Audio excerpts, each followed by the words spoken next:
Thank you all so much for turning out tonight on such an important topic, but I think we're going to make it both educational and entertaining tonight, I hope so anyway.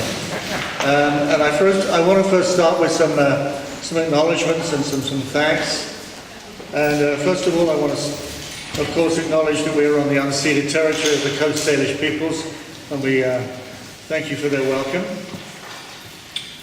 My name is Jak King, and this evening is brought to you by Our Community, Our Plan group of concerned residents who have been monitoring the progress of the Grandview-Woodland Community Plan, and by the fine folks at Britannia Community Centre, through whom we have use of this splendid building, which has seen so much of our community's history pass through for weddings, receptions and parties. I want to thank Eric Phillips for setting up the technical paraphernalia that makes it all work here. And thanks most of all to Dorothy Barkley for bringing this whole thing together. Thank you, Dorothy.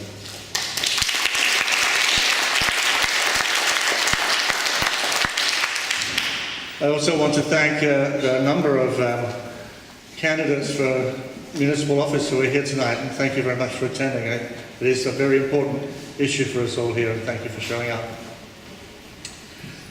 So we're now approaching the second anniversary of the beginning of the Grandview-Woodland Community Plan process.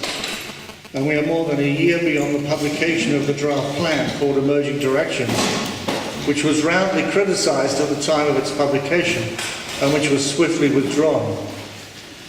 The last year has been spent setting up a whole new process centred on the concept of a citizens' assembly that is hoped will finally complete our plan by early summer next year. Without entering into any discussion about any of the political dimensions of the plan and its process, I think it can be said without hesitation that a key component of all discussions in the past 2 years has been about the concept of density. Do we need more density? If so, why? If that is agreed, then where should the density go? Which parts of the neighbourhood need to change to accommodate that density? And what kind of density should it be? Should it be high-rise towers, or should it be mid-rises, low-rises, infill and other creative solutions? Should we retain our single-family housing or replace much of it with stacked townhouses and row housing? These are the kind of questions that we need to answer as we approach the very last section of our community plan process. Because these are the kind of decisions that need to be carried forward into the new plan, not just left to chance. To help us learn more about density and its various alternatives, we are privileged to be joined tonight by Patrick Condon and Richard Wozni, two experts in the field of urban planning and development, each of whom has definite ideas on density. Both speakers will give brief presentations, and we ask that questions be held until both presentations have been completed. To begin, we have Patrick Condon, who is chair of the Masters of Urban Design program at UBC. He has over 25 years of experience in sustainable urban design, first as a professional city planner, and then as a teacher and researcher.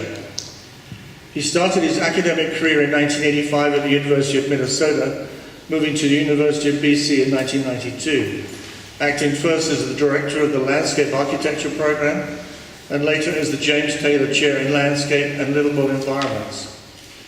In that capacity, he has worked to advance sustainable urban design in scores of jurisdictions in the USA, Canada, Australia.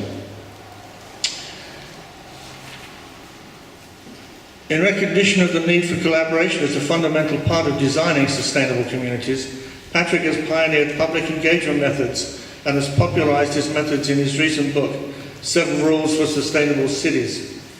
Professor Condon and his partners have recently received awards from the Planning Institute of Canada and the American Society of Landscape Architects for this work. Thank you, Patrick.